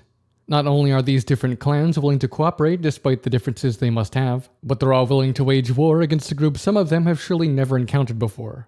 And all of this on Jake's word alone. Turuk Makto cheat code strikes again. All Na'vi people know the story. The inherent complexities of this world have been smoothed over for the sake of a convenient story progression. At Hell's Gate, Korg prepares for war too. His aim is to bomb the Tree of Souls, dealing a demoralizing blow to the Umotekaya. Max lets them know. While Norm and Trudy are uncertain of their odds, Jake believes in the home field advantage the Flux gives them. At the same time, Grace's final words have given him an idea. I'm with her, Drake. She's real. If Eywa's real, if there's an independent entity outside the collection of Na'vi memories, then maybe Jake can ask it for help. So he connects his ponytail to the Tree of Souls. If Grace is with you, look into her memories. See the world we come from. There's no green there. They killed their mother, and they're gonna do the same here, unless we stop them. Jake selectively switches between we and they. He says we came from Earth. There's no harm in acknowledging his origins, and doing so adds validity to his intel. But then he says they killed their mother, as if he had nothing to do with it. At first, Jake was on board with screwing the Na'vi out of their home, and even alluded to doing similar things in the past. So it's disingenuous of him to play the innocent party in this scenario. This feels especially slimy when coupled with, We will show the Sky people that they cannot take whatever they want. This is our land! Both lines contribute to a theme we'll explore later. Also, if Grace is with you, look into her memories. If Grace's mind was successfully transferred into Eywa, shouldn't they be able to transfer it into her Na'vi body, regardless of whether her human body is dead? The movie doesn't confirm that her memories made it into Eywa, so I guess we can assume they didn't, avoiding a potential plot hole. You chose me for something. I will stand and fight, but I need a little help here. This confirms that Eywa chose Jake to accomplish a specific goal. To set this up, she prevented Neytiri from killing him, and encouraged her to take him to the clan. The implication is that Eywa foresaw this battle and wanted Jake to lead the Na'vi to victory. But what makes Jake so special? Why did Eywa need him specifically? Let's look at his unique qualities. Jake is a human controlling an avatar, but he's not a scientist like the others. He's a marine. So we could assume Eywa needed a human warrior, someone with knowledge and experience of human warfare to help the Na'vi defeat the RDA. This means that Eywa was waiting for someone who fit this profile to put an end to this conflict. But was that necessary? Why not choose Grace? She's deeply invested in the Na'vi. Grace was interesting because she is uncomfortable in her skin, in her human form, and then when you see her on the planet, she's this free, relaxed, warm spirit. In fact, she had a kind of love story with a very gorgeous Na'vi warrior, which was cut because I think Jim wanted to concentrate on the main romance, but her life was on Pandora for sure. It made sense to me that having been there so long, she had such a natural affinity and such love for the Na'vi that something would have developed. And Grace could have recruited sympathetic soldiers for their cause, like Trudy, for instance. If Eywa had chosen her, this conflict could have ended years ago. Years ago, they tried to... Jake was a risky bet, all things considered. At the start of the movie, he was entirely Team Human. He was prepared to infiltrate the Omaticaya and help the RDA fuck them over. Eywa couldn't have known he would change sides. Right? Maybe Eywa can see the future and knew Jake was needed to get the best outcome? Events in the third act make me doubt this, and the vagueness of Eywa's abilities and intentions will lead to issues later. Our great mother does not take sides, Jake. She protects only the balance of life. What exactly is meant by the balance of life? Is it the stability of an ecosystem? If so, wouldn't Eywa want to stop the humans from destroying everything? Neytiri doesn't seem to think so. Are the humans living there considered part of the balance? That would be kind of weird since they're foreign to Pandora. Maybe the moment they touched the ground, Eywa's like, well, you're part of the balance now. Without knowing exactly what is meant by balance, it's difficult to understand what Eywa is trying to do. Quaritch leads his airships through the flux vortex, and the fighting begins. Norm is part of a dire horse assault. Jake leads Neytiri, Tsute, and the others on Banshee back, and Trudy supports with her airship.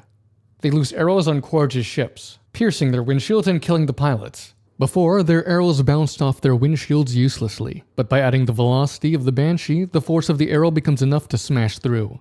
It's a rare moment of competence in this otherwise convoluted climax. You see, with the layout of this battle, the movie bends over backwards to give the Na'vi a fighting chance. Before, the movie wanted to portray the RDA as an overwhelming force the Na'vi were helpless against. Note, they didn't even use their Banshee against the airships attacking Hometree. They just let it happen. But now, it needs the Na'vi to be of comparable strength, so they have a reasonable chance of winning. The third act is full of lazy writing to make this possible. Why does Quaritch have a bunch of soldiers attack on foot? Their goal is to bomb the Tree of Souls. How could this possibly contribute to that? It doesn't. But it does split their strength between the Banshee riding and Dire Horse riding Na'vi, giving the latter something to do when they'd otherwise be sitting on their asses. What's most egregious is how low the airships are flying. There's no reason for it. They could certainly fly higher than the Banshee's max altitude, allowing them to bomb their target with much less resistance. The movie forces them this low so the Banshee can challenge them. Otherwise, the Na'vi couldn't do jack shit about jack shit. Basically, the movie had no way for the Na'vi to realistically win against the RDA's overwhelming technological advantage, so it blatantly cheated. And stay tuned, because the cheating's not done yet. The battle rages on. Norm and the other ground troops are forced to fall back, and Neytiri's Banshee is shot down. Tsute jumps off his Banshee onto the ramp of an airship to fight a bunch of soldiers up close, but he's shot and killed. Why did he do that? Dude basically committed suicide for no reason. Suicide is badass. No. Well, not no reason. His death will turn out to be very convenient for Jake and Neytiri. If you recall, it was Neytiri's duty as the next Sahik to be mated with Tsute, the next chief. She shirked this responsibility by hooking up with Jake. There should be serious political fallout from this scandal, but Tsute's death allows all of that to be swept away. He dies and Jake becomes chief, so in a roundabout way, Neytiri fulfills her duty. She gets to be with Jake without sacrificing anything. The movie contrives events to shield Neytiri from the consequences of her actions. Quaritch kills Trudy. Oh no! Anyway, Neytiri is pinned down by enemy fire when a stampede of stern beasts barrel through the foe. This is followed by wild banshee and viper wolves running to aid them. A Thanator appears and tips its fedora to Milady. Ewa has heard you! Our great mother does not take sides, Jake. So that was a fucking lie. Ewa can control animals now? Before, it was implied these spirits acted on Ewa's behalf. Seeds of the sacred tree, very pure spirits. If Ewa could control just any animal, there wouldn't be any importance placed upon these creatures specifically, and any animal could communicate her will. This causes major issues. If we accept that Ewa could do this, why did she need Jake to begin with? Why not use the full power of nature to overrun Hell's Gate and drive off the humans? It likely would have been more effective than recruiting Jake to go to war. The RDA could never anticipate such an attack, making it more effective. Maybe she needs Jake to figure out a permanent solution to the human-Na'vi conflict, to either broach peace or set up an effective defense against invasion. Spoiler alert, he doesn't do any of that shit. All things considered, Ewa's big master plan seems real contrived and convoluted, harming the very foundation of the story's plot. And that's only the beginning of the damage this moment inflicts on the story. Have you heard of the term Deus Ex Machina? It's when a seemingly unsolvable problem is abruptly resolved by an unexpected and unlikely occurrence. Basically, God shows up to fix the MC's problems for him. In this case, it's literal. Jake and the Na'vi are on the brink of defeat when Ewa turns the tide for them. Lit 101 says you don't do a Deus Ex Machina ending. You know what I mean? But we did. But it feels organic because the main character, Sam Worthington's character, set it in motion in a way. What? The stakes of the story are compromised when an entity with vague goals and unknown abilities can step in to save the day at any time. This also lets the characters subvert the consequences of their decisions. The Na'vi entered a fight they couldn't win. Rather than confront that reality, Ewa bailed them out. This also raises some strange existential questions. How far does Ewa's control extend? If she can control animals, can she control Na'vi? What about humans? Can she override the autonomy of any creature she wants? In this world, could you ever know for sure whether someone is acting of his own will? How could you trust anyone? How could you trust yourself? None of this would have been an issue had Ewa's direct influence on the world been kept to a minimum, or if the rules she follows had been fleshed out. Maybe the movie wanted Ewa to remain mysterious, but then it shouldn't have relied on her to save everyone's asses in the third act. Norm is forced out of his Na'vi body, but chooses to return to the fight anyway. This is some decent last-minute characterization. It proves that his enthusiasm for the Na'vi's culture isn't purely clinical. He cares about the people and is willing to die to protect them. Keep in mind he's a scientist, not a soldier, which is all the more proof of his bravery. Jake lands on Korg's airship and tries to shove an explosive in a duct. Thinking quickly, Korg jerks the ship to the side, nearly knocking off Jake. Korg then pops out of a hatch to shoot him, but he throws one of the ship's missiles into the propeller, causing an explosion that definitely should have killed Korg. Somehow alive, he jumps into an amp suit and they both make it to the ground.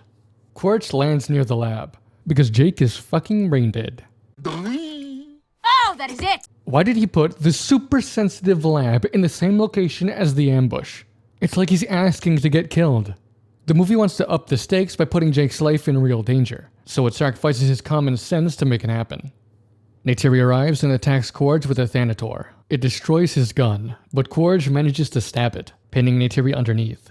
He goes for the kill, but is interrupted when Jake catches up. Korg forgets about her to engage Jake in battle, which is strange, coming from the ruthless Colonel. Why not finish off Neytiri so she won't be a threat? Or even better, use her as a hostage to force Jake into surrendering. In a move that goes against everything established about his character, Korg willingly forgoes the upper hand, and this dumb decision allows Neytiri to live, leading to his defeat. Jake uses a chunk of metal to trade blows with Korg's giant knife, which is surprising. The amp suit is strong enough to punch tree trunks into dust. I don't think Jake's strong enough to hold back that kind of power. He stabs through the amp suit's windshield, so Korg pops it off and puts on a mask. Even after losing such valuable defense, he doesn't betray even a hint of fear. He turns to the lab and starts smashing the link units. Jake's human body starts to suffocate on the Pandoran air, causing his consciousness to flit back and forth between bodies. Korg grabs him by the ponytail. He's about to stab him when Neytiri looses an arrow into his chest, killing him. Conveniently, the weight of the Thanator didn't break her legs. Korg's death isn't satisfying. He was a competent, cautious, and ruthless character that died because the movie hit him with the stupid stick for the third act, and done so Jake the Na'vi could win. Unable to breathe, Jake's forced into his human body. Neytiri realizes what's going on and rushes to get his mask on, saving his life. I see you. I see you. This is a meaningful interaction. It's the first time Neytiri has come face to face with the real Jake. This moment stands in response to Quaritch's line. You think you're one of them? Time to wake up. Even though Jake woke up, Neytiri still accepts him. Despite being human, he's still one of them. This works as a powerful payoff for Jake's journey. Or it would, had Jake's journey to this point not been mired by ulterior motives, contrived circumstances, and lazy development. Back in his avatar, Jake and Neytiri find the mortally wounded Tsute. He dubs Jake the new chief and is mercy killed.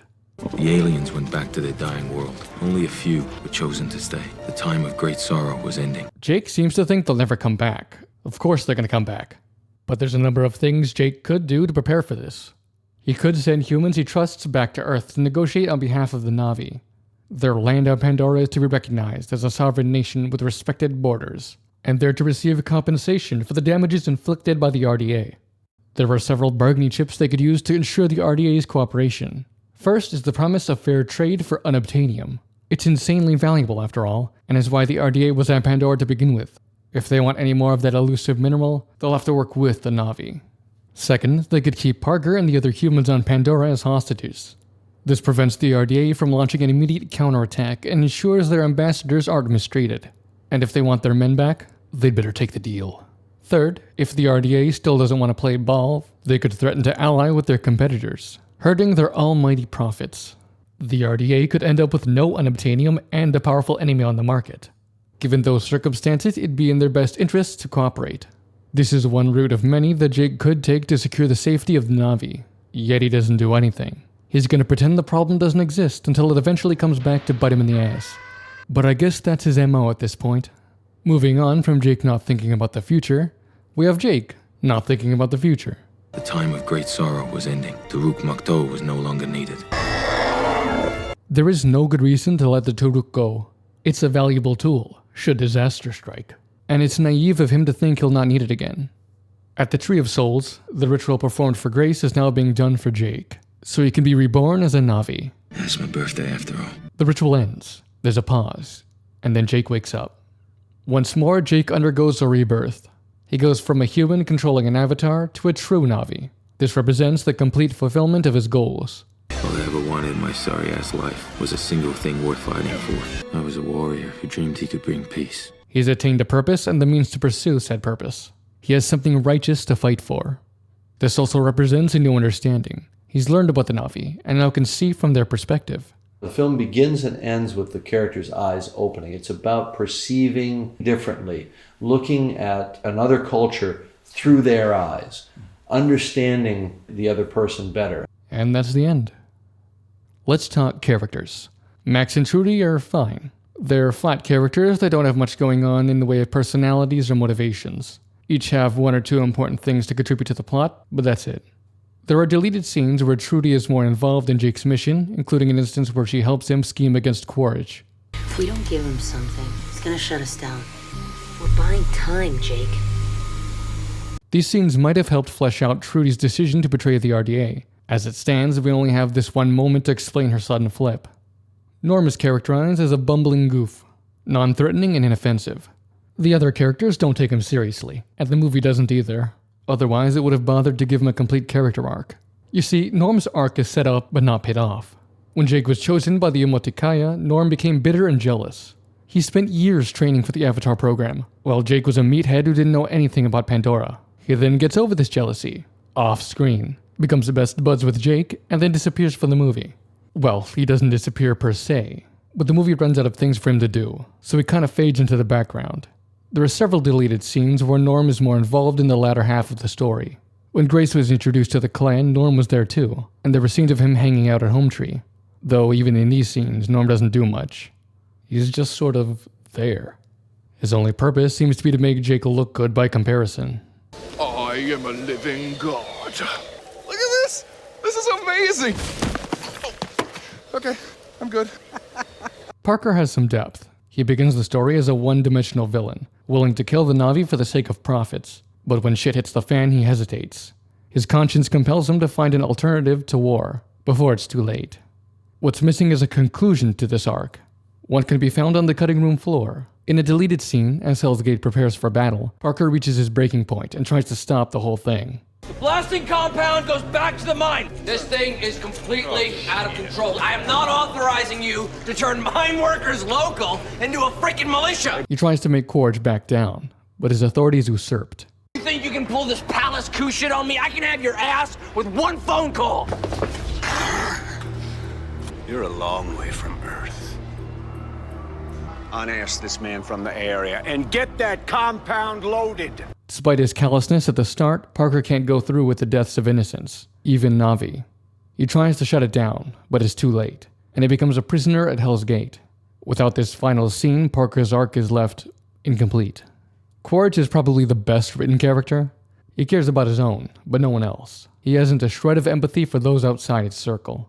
He's cautious and clever, using these skills to ruthlessly accomplish whatever the mission requires.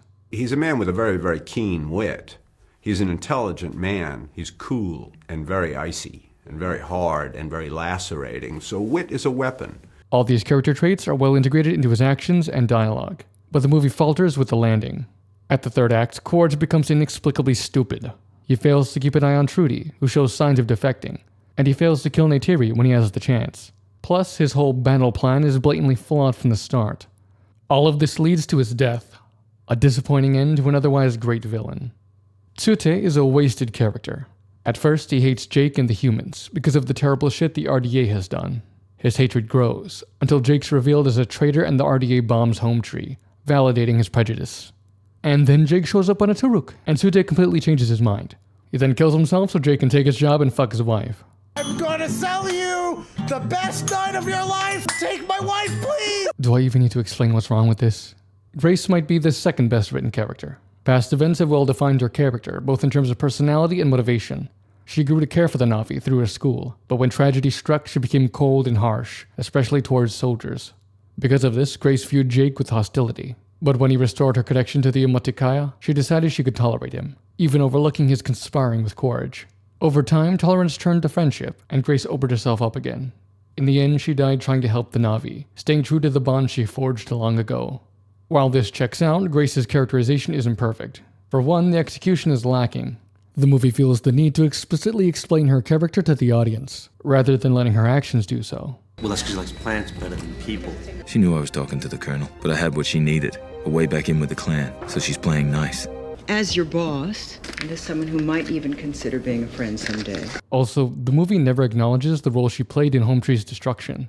She knew that Jake was working with Quaritch, but did nothing.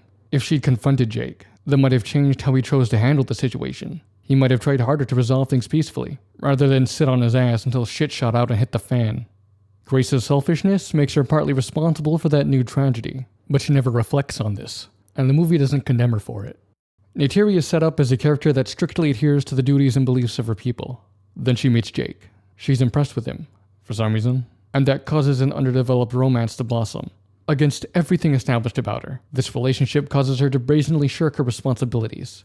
As the future Tsahik, she's meant to mate with Tsute, the future chief. Instead, she hooks up with Jake. But before the fallout of this decision can be appreciated, Jake is revealed as a traitor, and Home Tree blows up. Then he shows up on a Taruk and becomes chief. So, all's good, I guess. Neytiri's character is set up well enough, but towards the end, she has to deal with two big issues that aren't properly addressed. One is Jake's betrayal. The Taruk plot point cheats around any proper resolution. The second is the political fallout of mating with Jake. Events are contrived to sweep that under the rug, and the issue only exists because she acted out of character.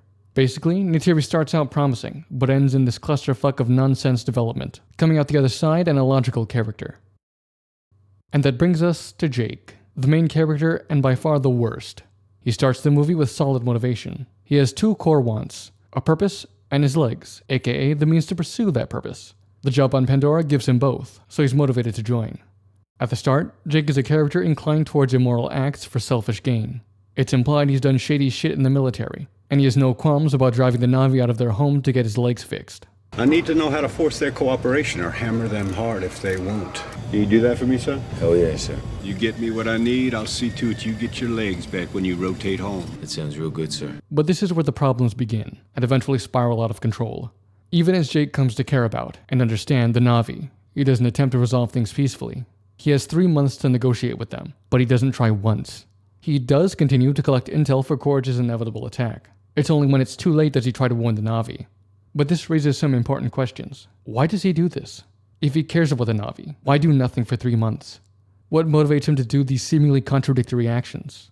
It's simple. While he genuinely cares about the Na'vi, Jake is also driven by a selfish desire to achieve his 2 goals, even at the cost of the Omotikaya.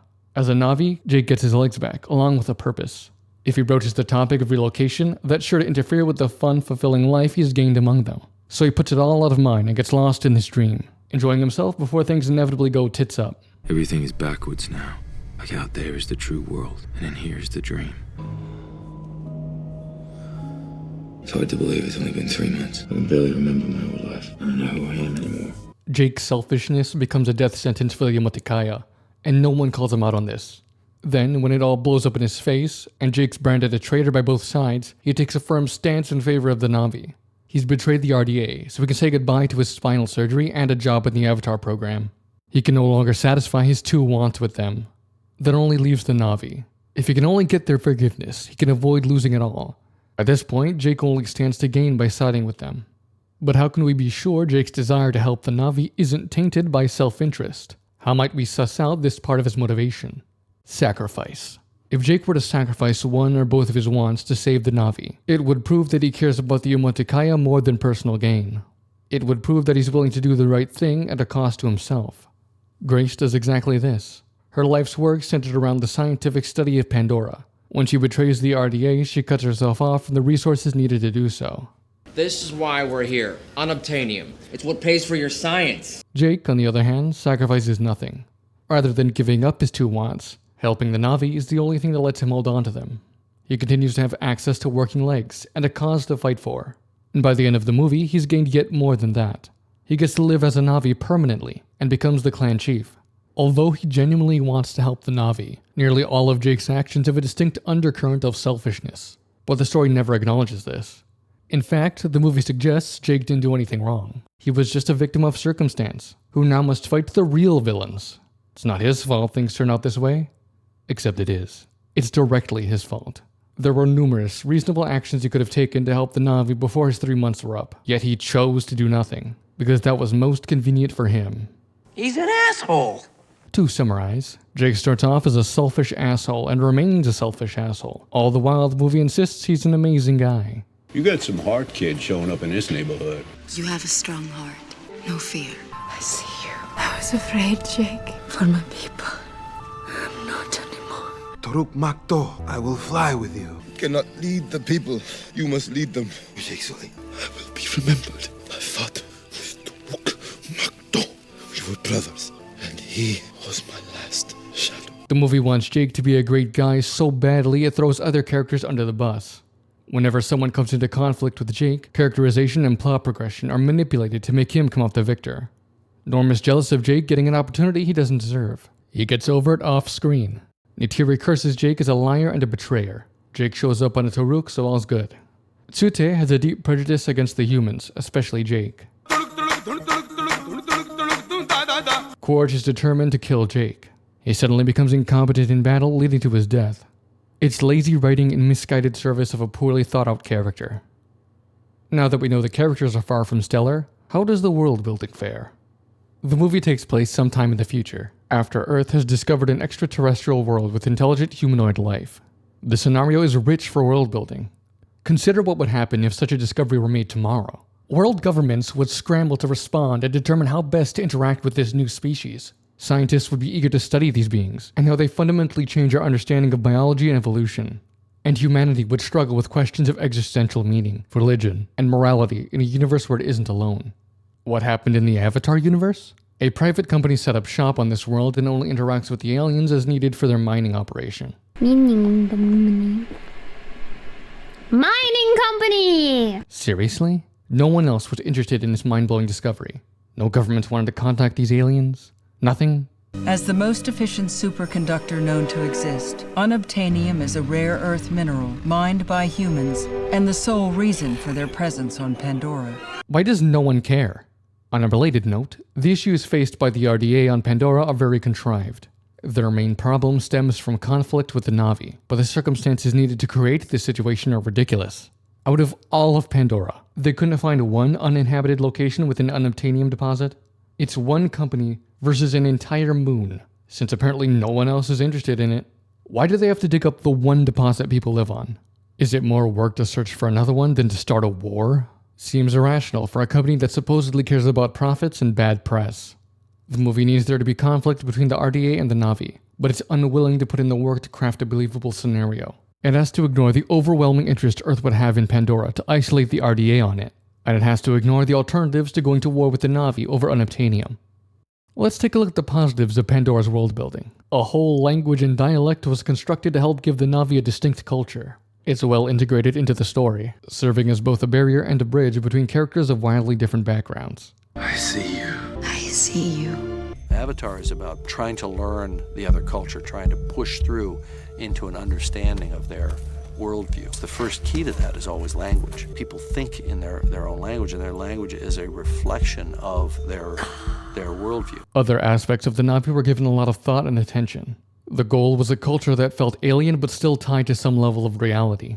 That was one of the big issues at the beginning, was how alien do we get? The other challenge, of course, is that it can't look like anything you'd ever find on Earth. And that's fantastic. To say we did a lot of training is an understatement. We actually had to learn how to walk like a Na'vi. The effort extended to the environment too, creating a unique world still grounded in some science and logic. Jim was really adamant about wanting Pandora to be possible. His vision was to really have as much real and good science in it as it could be. On Pandora, there's a very strong magnetic field and very weak gravity, so plants were able to grow much larger. The idea that there is fairly low light could conceivably cause plants to evolve bioluminescence. This allows the Na'vi and Pandora to feel foreign and unique without crossing the bounds of what the audience is capable of understanding. What I appreciate most is how Na'vi culture is inextricably intertwined with their environment. For instance, their belief in the sacredness of all life.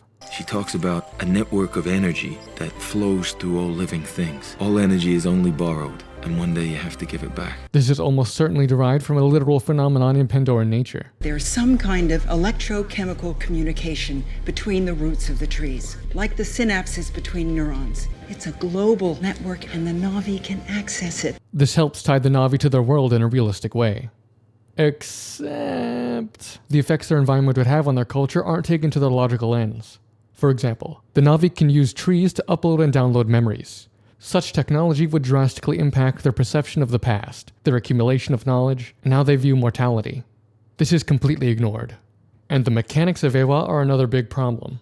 On the one hand, she's a vague entity that communicates via spirits and needs a special interpreter. Our great mother does not take sides, Jake. She protects only the balance of life. On the other hand, she's capable of direct action, turning the animals of Pandora into her own personal army. Eywa has heard you! Eywa is ill-defined, and her capabilities fluctuate depending on the needs of the plot. This breaks immersion, since Eywa could do pretty much anything without explanation, constantly disrupting the audience's understanding of this world's rules. I complimented the movie's use of flora, but it's not as strong when it comes to its fauna. Let's play a game. One of these things is not like the other. One of these things just doesn't belong. Aside from some features of the Proliberis, the Na'vi don't match the other fauna on Pandora. Every vertebrate has 6 limbs, except the Na'vi. They all have 4 eyes, except the Na'vi. They all have 2 ponytails, except the Na'vi. They're basically blue humans with Code Geass proportions. And to give the Na'vi these more human characteristics, the movie sacrificed their consistency with the rest of Pandora's animals. We kept realizing that it wouldn't work as a love story to see them not be attractive, but they couldn't be human. So we have to find ways of pushing away from human, but in a way that people would not find off-putting, and in fact might even find to be kind of beautiful. I wanted people to say, I want to be one of them. A lot of the imagery in Avatar comes from dreams that I've had over time. I know the surrealist artists strongly believed that their mission was to translate to the canvas images they'd had in dreams without any attempt to analyze or mediate them. And I kind of adopted a little bit of that when I was making Avatar. I thought, you know, if I like an image, I'm going to put it in the movie, and I'm not going to try to justify it. The Na'vi being the only animal on Pandora to lack these otherwise ubiquitous features calls into question their place in this world. The movie wants people to get immersed in its setting, but incongruities like this risk shattering that. The Na'vi could have been given more of the wildlife's common alien features, or the other animals could have been reworked to more closely align with the Na'vi. As far as world building goes, it's a mixed bag. Some areas are well thought out and detailed, while others are half-baked and contrived. But what about the themes? How do they hold up? The movie's most obvious theme is its support of environmentalism, as demonstrated by the basic plot. Jake comes from an industrialized Earth. It's an ugly, polluted dystopia devoid of compassion and connection. I just had this generally kind of dark and dismal view of the future, this, sort of continuous sense that the technological world was overwhelming the natural world and destroying it. This is in juxtaposition to Pandora. Jake is taken by the beauty of its untouched nature. It's inhabited by the Na'vi, a compassionate people that live in harmony with their environment. Pointedly, they lack the technological advancement of the humans. What kind of culture are they? Well, they're Neolithic culture. They can't use metals. Jake works with the Na'vi to stop the greedy mining company from destroying nature in pursuit of profits and industry. Okay, so it's not exactly subtle what we're meant to take from this. Nature should be preserved, and we should be wary of the dangers of greed and industrialization. But there's another aspect of this message found in Jake's personal journey. He achieves a fulfilling life by abandoning technology for the Na'vi's Neolithic-style culture. The good guys live in the forest, ride on horseback, and worship a nature goddess. The bad guys live in ugly gray buildings, and they drive giant ominous machines that spew smoke and trample the land. It's clear what the movie's trying to say. Nature good, technology bad. But this message is hampered by weak execution. Take the third act, for example. The RDA is so technologically superior they should wipe the floor with the Na'vi. But to give them a fighting chance, the movie forces the RDA to make a series of inept tactical decisions. This includes flying at a lower altitude than necessary to accommodate the Banshee, wasting troops on a pointless ground assault, and purposefully letting the enemy survive so they can enact a surprise attack. And on top of all that, the movie gives the Na'vi a literal deus ex machina. It's bullshit. This bungled message isn't helped by the movie's reputation as one of the most VFX-intense films of all time. It's something writer-director James Cameron even acknowledges. It's the most high-tech film in terms of its execution, dealing with essentially a very low-tech subject, which is our relationship with nature. And in fact, the irony is that the film is about our relationship with nature and how our technological civilization has taken us several removes away from a truly natural existence, and the consequences of that to us. The movie is a paradox. It's a high-tech product, meant to be experienced in 3D IMAX theaters, but it preaches about how terrible it is to be removed from nature. How's the audience supposed to interpret that?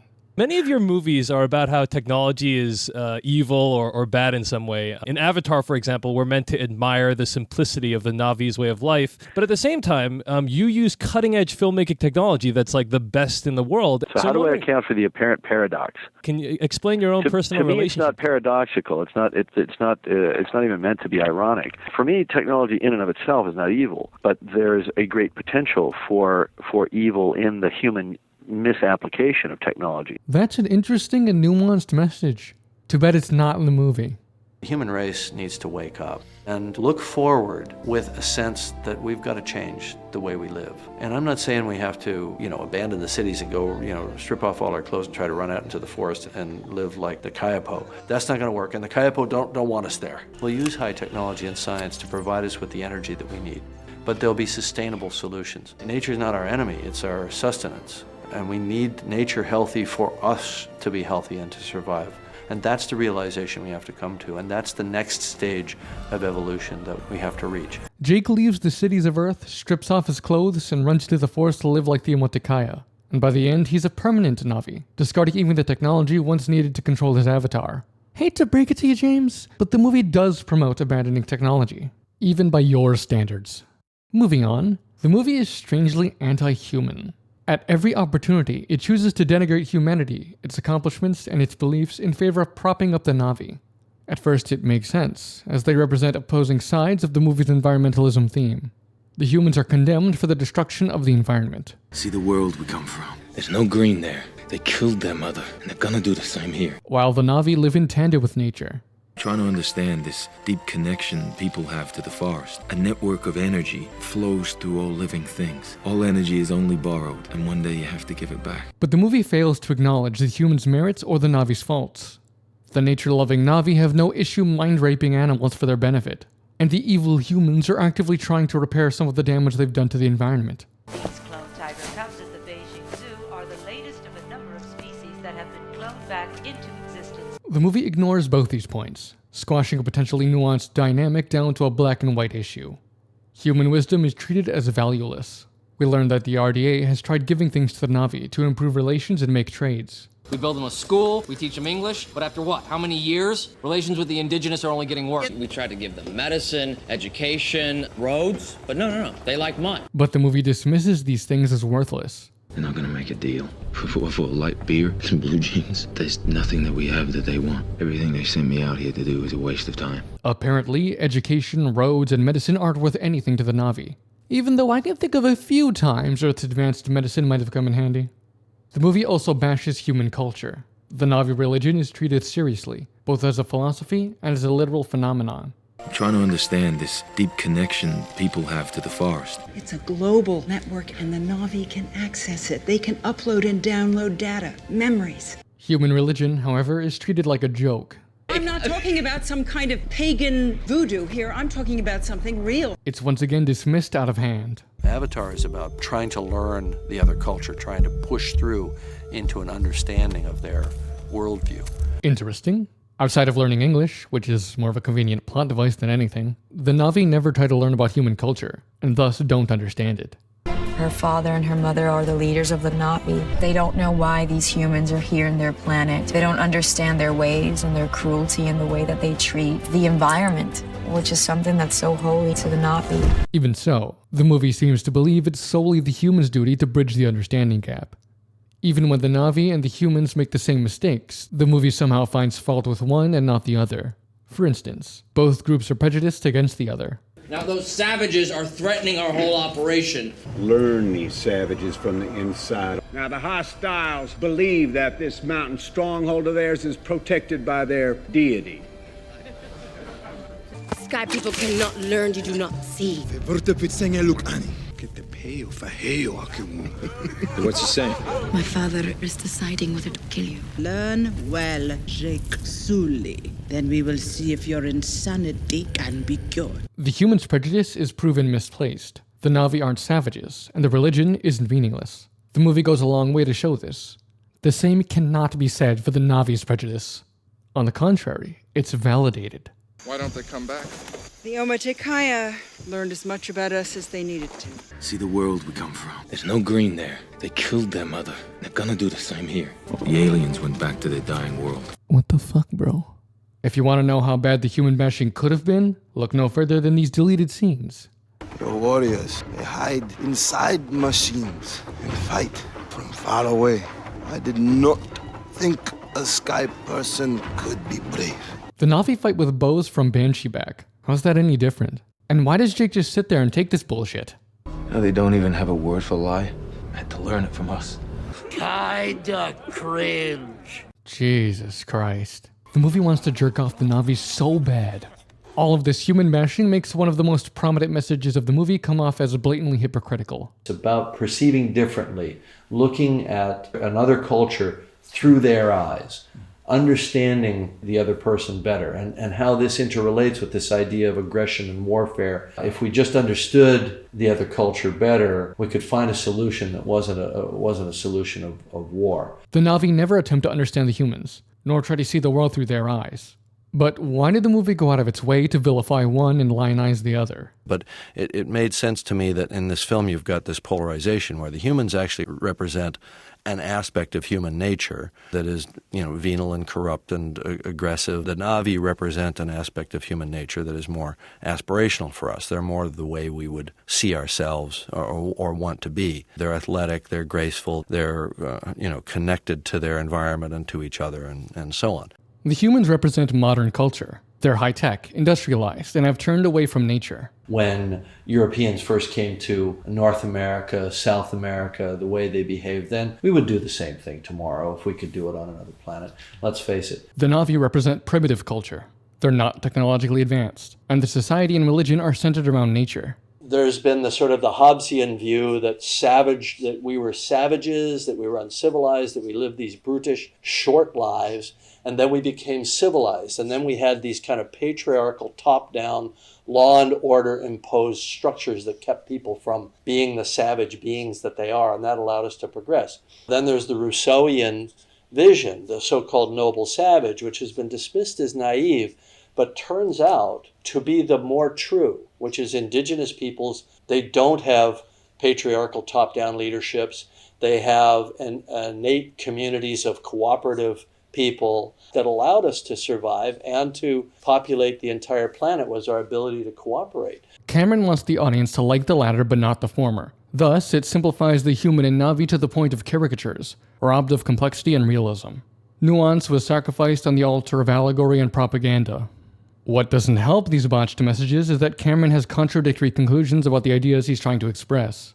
Then there's the Rousseauian vision, the so-called noble savage, which has been dismissed as naive, but turns out to be the more true. For me, the Na'vi always were about an expression of the better part of ourselves, almost the Rousseau model of the noble savage, untainted by civilization, all that, which is a quite romantic idea, and not one I think is really true, by the way, in the real world. In Avatar, for example, we're meant to admire the simplicity of the Na'vi's way of life, but at the same time, you use cutting-edge filmmaking technology that's like the best in the world. To me, it's not paradoxical. It's not even meant to be ironic. For me, technology in and of itself is not evil, but there's a great potential for evil in the human misapplication of technology. I think we sit at this equipoise between, the angels of our better nature, our ability to create these things, to have this technical civilization, to have a higher understanding of the universe around us. It hasn't made us better in terms of our interactions with each other. One could argue we're even going in the wrong direction compared to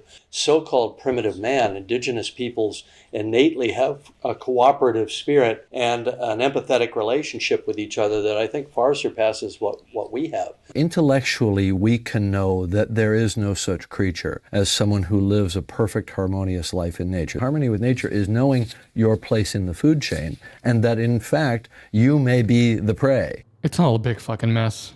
The last theme I want to touch on involves Jake's character. Throughout the movie, there are several allusions to a dream and a need to wake up to reality. I started having these dreams of flying. I was free. Sooner or later, though, you always have to wake up. What's he saying? Everything is backwards now. Like out there is the true world, and in here is the dream. I was a warrior who dreamed he could bring peace. Sooner or later, though, you always have to wake up. You think you're one of them? Time to wake up. Jake spent his time with the Amaticaya lying to them. He said he wanted to become one of them, when in reality he was a spy for the RDA, working to destroy their home. Jake runs away from this reality, escaping into the dream, the fantasy, of being a Na'vi warrior. When Jake is in his avatar state, he's getting to return to that almost childlike dream state of doing amazing things. And so it's speaking to the way people, are going into various types of avatar states, living vicariously, whether it's through video games or through movies and so on. Jake becomes obsessed with the dream, neglecting reality to the point of physical deterioration.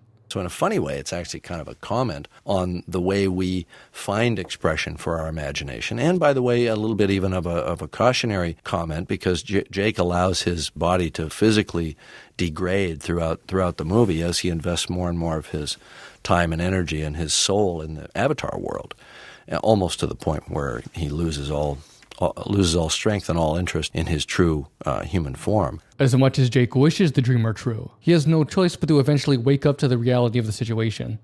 Jake's wake up comes about when he's revealed as a traitor. The Na'vi turn on him, and he's helpless to stop the destruction of Home Tree. Jake is forced back to reality, but rather than remain there, he chooses to plunge further into the dream. In the end, he becomes part of it. He turns that dream, that fantasy, into his new reality. The idea is that people can change the world through their dreams and imagination. You aren't trapped in the perceived confines of your reality. If only you had the will, you could make your fantasy into reality. Primarily, the movie frames this in the context of environmentalism, though this message can be brought into other aspects of life, from the personal to the wide-reaching. It seems quite simple. By doing something you can make a change. It just comes down to your choices in life. That to me is the message of the movie. It's never too late to change. It's never too late to make a better choice. This is probably the most well-executed theme of the movie, though that's not saying much. Avatar is a mess of a movie. Its characters are contradictory, its world-building is underdeveloped, and its themes are broken. On top of that, it's lethally deprived of nuance and subtlety. It's a movie that starts solid enough before deteriorating into a nonsensical disaster, relying on convenience and contradiction to get from stupid plot point to stupid plot point. The main character, Jake, is one of the biggest issues. The movie doesn't understand the character it's created, resulting in a disconnect between what he does and how the movie feels about what he's done. If you like this video, consider liking this video. There's also Super Thanks and Patreon if you want to support me. Till next time.